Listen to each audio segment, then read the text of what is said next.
Hey there guys, Beast Tamer Ryan here, bringing you another Pale Moon deck profile. This one is going to be my Farah deck, so let's get right into it.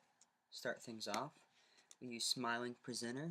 This is pretty much the only Pale Moon deck that uses something different than Girl Who Crossed the Gap, and that's because Smiling Presenter allows you to set up your soul so much better than just you have other ways to get cards out of the soul, so you don't really need Girl Who Crossed the Gap. We'll go ahead and get into the trigger lineup. I run 5 draws, and then 7 crits, and then 4 heals, and then for the grade 1s, I run 4 perfect shields, Hades Hypnotist. Lately I've just been thinking some decks can actually run 3, but in decks like Pale Moon and Dark Irregulars that focus so much around the soul, 4 is just a good idea, especially with these two because you can soul charge so much. Just better to have them as have all those extra options. Then I run 4 Purple Trapezists. She allows you to fix your field by when you place her on the rear guard from hand or from soul. She allows you to push anything in the soul from your field and then call anything else out besides herself. So she can fix your field and it allows you to combo off with a lot of other cards in the deck. Get more attacks off if you have to. Or should I say if you can. Then I run 4 Midnight Bunny. Probably should drop this down to 3 and then run a 4th Fire Juggler, but right now I'm liking it as it is. Allows me to hit 16 plus with my rear guards and still have that threat of swapping with a Purple Trapezist to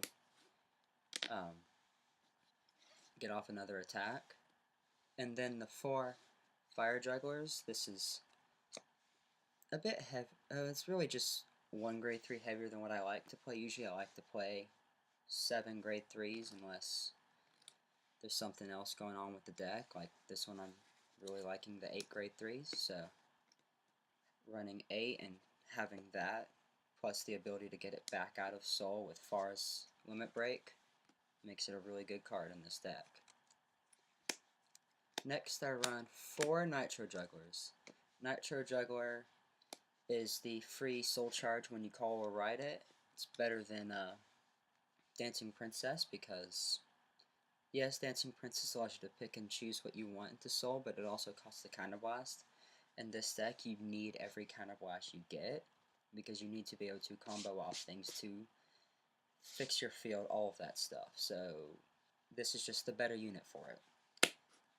Then I run 3 Jumping Jill. Jumping Jill, I love Jumping Jill, especially in a deck that runs Alice, which this deck does, because it allows you to hit with Alice, and especially with 11k Vanguards out right now, you can call this out from Soul, and she gets +3 every time you do that. So she's automatically a 12k attacker for that.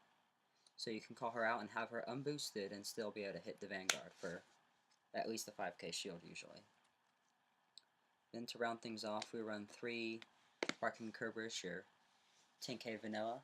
Kind of good, especially riding at first sometimes over the other 2, just defensively better.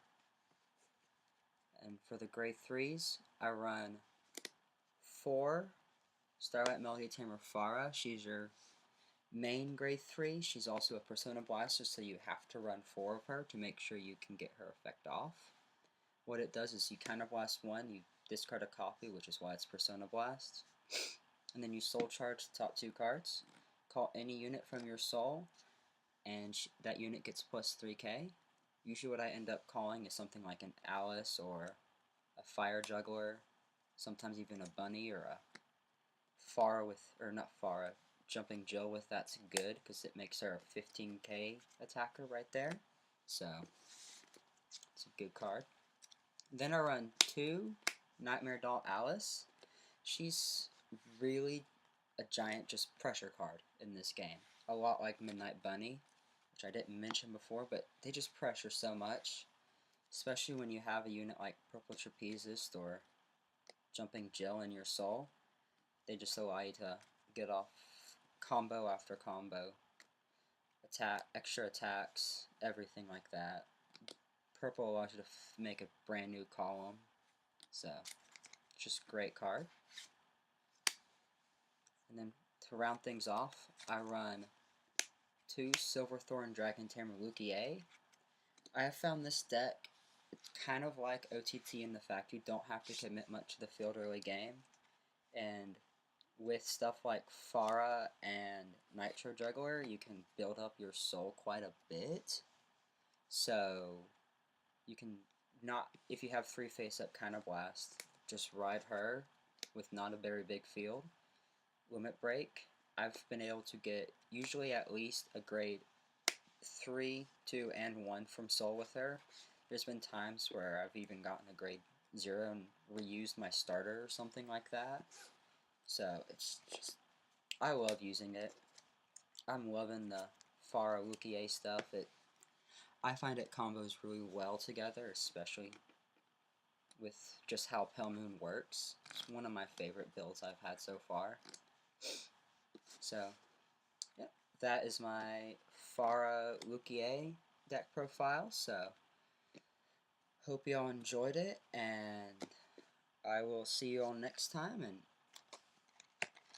I will say real quick, I am working on a Sarah deck. I'm looking around trying to figure out how to make it different than what you usually see, the conventional Beast Tamers and Sarah. I just want to make it a little bit different. But we will see how that goes. So, until next time, like, comment, and subscribe, and I will see you all then.